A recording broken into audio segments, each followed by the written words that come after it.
Oke, di sini jadi saya akan ngejelasin ya untuk tugas akhir praktikum kan ada 2 ya. Dimana tugas akhir praktikum itu yang pertama itu kita membuat program kasir. Nah, yang keduanya itu kita membuat kayak menghitung nilai akhir dari UTS, UAS ataupun tugas kuis. Nah, kalau kasus kasir kan kayak udah ada codingannya. Nah, yang kalian tinggal copy paste aja. Nah, terus kalian modifikasi sumbernya, kayak boleh modifikasi sendiri ataupun dari AI. Yang penting kalian waktu presentasi bisa ngejelasinnya. Nah, untuk yang kedua kan kayak kita bikin menginputkan nilai terakhir ya, nilai UTS, nilai UAS, nilai tugas kuis, dan juga kehadiran dengan masing-masing indeks, kayak 80 pakai indeks A dan 70 pakai indeks B, terus seterusnya pakai indeks C, D, E, dan F. Nah, gimana sih caranya? Kita di dalam programming menghitung nilai akhir ini menggunakan percabangan ya tentunya, dan juga kita menggunakan perulangan. Contoh si programnya nanti saya akan jelasin ya, beberapa dari clue dari jawaban si program ini. Nanti untuk lanjutannya kalian modifikasi, bisa diskusi sama teman-teman kalian ataupun sama AI juga boleh. Yang penting nanti pas presentasi kalian bisa ngejelasin. Nah, untuk contoh programnya tuh kayak gini ya, kita menggunakan cout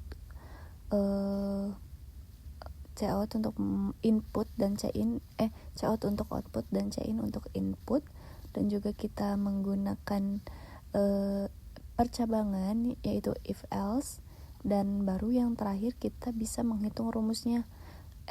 Yang nilai akhir kita bisa menghitung rumusnya, dimana rumusnya itu kita menggunakan persenan ya. Tadi kan kayak si ketentuannya kan kita menggunakan persenan. Nanti jadi kalian menggunakan integer yang float, yang awalan itu tugas, kuis, kehadiran, dan nilai akhir. Nanti nilai tugas akan dimasukkan ke integer tugas, kuis akan dimasukkan ke integer kuis, dan kehadiran akan dimasukkan ke integer kehadiran. Dan nilai akhir nanti kan kayak ada rumus yang baris ke 15, itu kan rumus nilai akhir. Nah, nanti nilai akhir tersebut akan dihitung dan diinputkan kepada nilai akhir dan akan dieksekusi pas nanti kalian memasukkan nilai-nilai tersebut.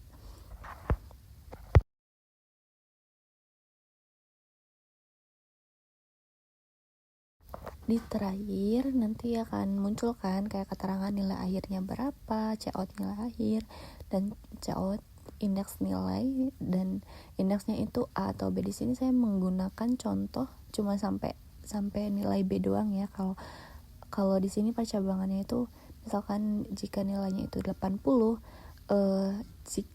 maka indeksnya itu A. Tetapi kalau misalkan kurang dari 80 itu nilainya B. Nah, contohnya bagaimana sih hasil eksekusinya?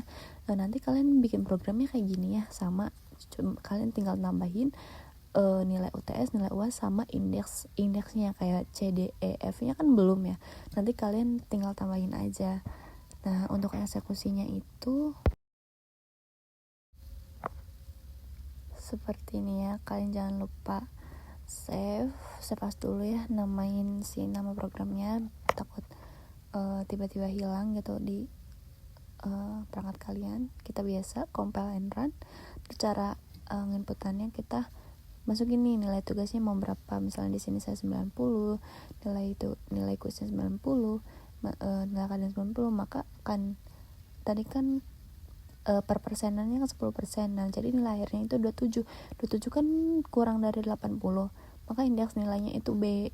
Nah, jadi untuk tugas nilai akhir itu seperti itu ya programnya. Nanti kalian tinggal tambahin aja nih nilai UTS, nilai UAS, sama indeksnya. Ini tuh kayak udah 80% dari jawaban tugas akhir kalian. Kalian tinggal lengkapi dan modifikasi saja.